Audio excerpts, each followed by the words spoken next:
What about on the matter on the socioeconomic matters now? So that's the third. What is the perspective of your local government with regards to extending the ECQ?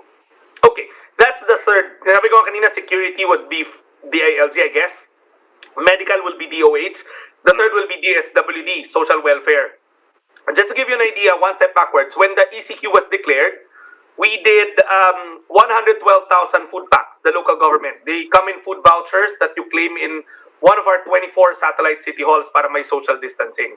Now we're doing 215,000 because the middle class is already affected. The lower middle, lalong-lalo na. When they were not hurting early on, they are now hurting because they've gone through their life savings. Sometimes may ginagamot pa sa pamilya. So if you ask me, Robbie, if my opinion on lifting, I can tell you, if they ask me about Valenzuela, I can tell them, yes, we can lift it because I know all my positives are already in an isolation unit. All new cases are being tested. Now, if you ask me about Metro Manila, unfortunately, I'm not in a position to answer that because I don't know the situation in the other cities. I'd like to think we're all in the same page. So baka mas maganda-ganda na yung lagay natin ngayon. Yes, but whether or not you're on the same page, you're saying that one requirement that you will acknowledge is that you've identified every single positive case. That is a requirement that you would want to see across everyone before everybody can safely recommend and be on board with lifting the ECQ. Robbie, no matter which literature you read, whether it's local or international, whether you're a layman or not, whether you're a doctor or a layman, it only says one thing, know your opponent through testing so that you get a clearer picture of whether or not, quote-unquote, which I don't like using kasi hindi naman a doctor, flattening the curve. You only get to do that if you know what you're up against. So ako, ang condition ko lagi, sana testing, isolating, binigay na ng national government testing, tracing, isolating. I think that's the formula. If they can tell us that they're doing it everywhere already or the LGUs are doing it, then by all means, I think we're ready to go. Pero if they can't answer that, then I'm a bit scared if we were ready to open up.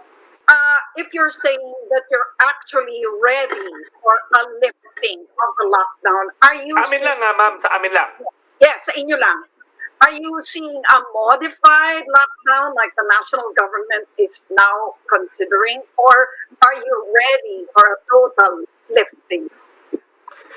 Personally, I actually have, it's a very difficult decision. So, parang, to be honest with you, I just left a meeting with our city doctors and they were telling me off the cuff, if sila raw ang policy maker, they would still want to extend.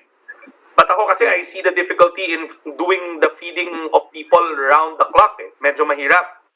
So ma'am, ako, pag tinanong ako, sasabihin ko, ready ang Valenzuela because I have the data. I can actually point out to you ilan na lang ang nasa isolation unit. I can pinpoint and target.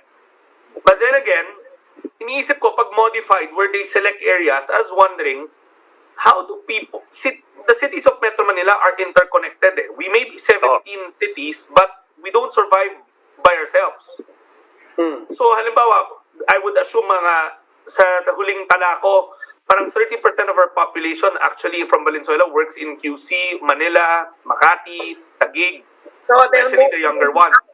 Yeah. So, paano sila pupunta doon? Yun ang tanong ko. So, even if we lift it, yes, there's a semblance of normalcy for those working in the city, but there's still a big swath of the population that may still be affected. So parang akin, iniisip ko lagi, kung ganun rin pala, it might as well go all out na lang ulit and let's just get it over with by extending it.